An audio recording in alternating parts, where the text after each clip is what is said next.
Hey, what's up guys? It's Flash Taco here. And recently, I just got back from a trip to California. And while I was there, I went and saw one of my favorite MLB teams, the San Francisco Giants. And when I was at the game, it wasn't a very good game, but I wanted to know more about the San Francisco Giants. I've always knew that they came from New York as the New York Giants, but I wanted to go in more depth. So when I came home, I looked at YouTube and I found no video that went into depth about this. None at all. So I decided to make a video that goes into depth about the San Francisco Giants, about their roots, where they started, how their club started. And this is what this video is going to be about.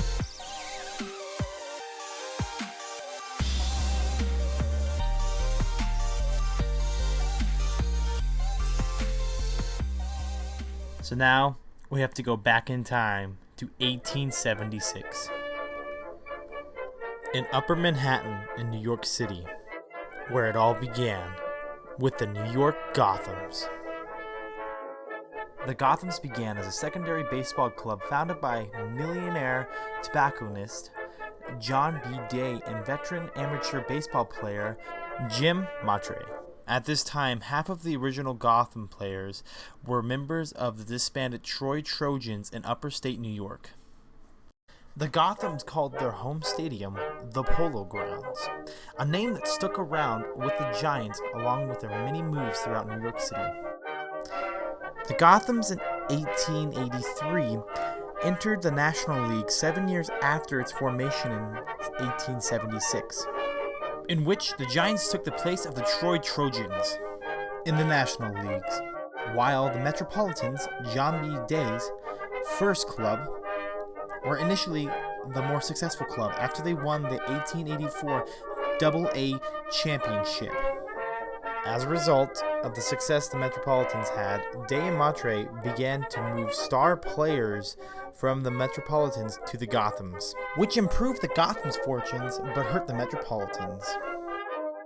Now this brings us to 1885, when the Gothams changed their name to the Giants. It is said after one satisfying victory over the Philadelphia Phillies, Jim Matre, who was also the team's manager, stormed into the dressing room and exclaimed, "My big fellow, my Giants!" And from then on, in 1885, the club was known as the Giants. Soon after, the team went on to win its first National League pennant in 1888, and then a year later moved into its permanent home, the Polo Grounds, located between 155th Street and 159th.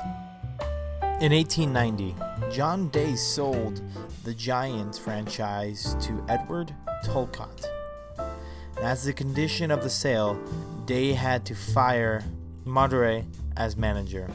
Then 4 years later, Tulcott sold the Giants to Andrew Friedman, a real estate developer. In 1902, Friedman signed John McGraw as player manager. McGraw went on to manage the Giants for 3 decades, also known as Mr. McGraw by the players. He managed the Giants through 9 National League pennants and 3 World Series championships.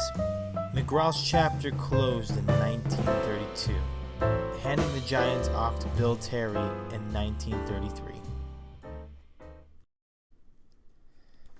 Under Bill Terry's management, the Giants won 3 pennants, defeating the Senators in the 1933 World Series, but swept by the Yankees in the consecutive Fall Classic.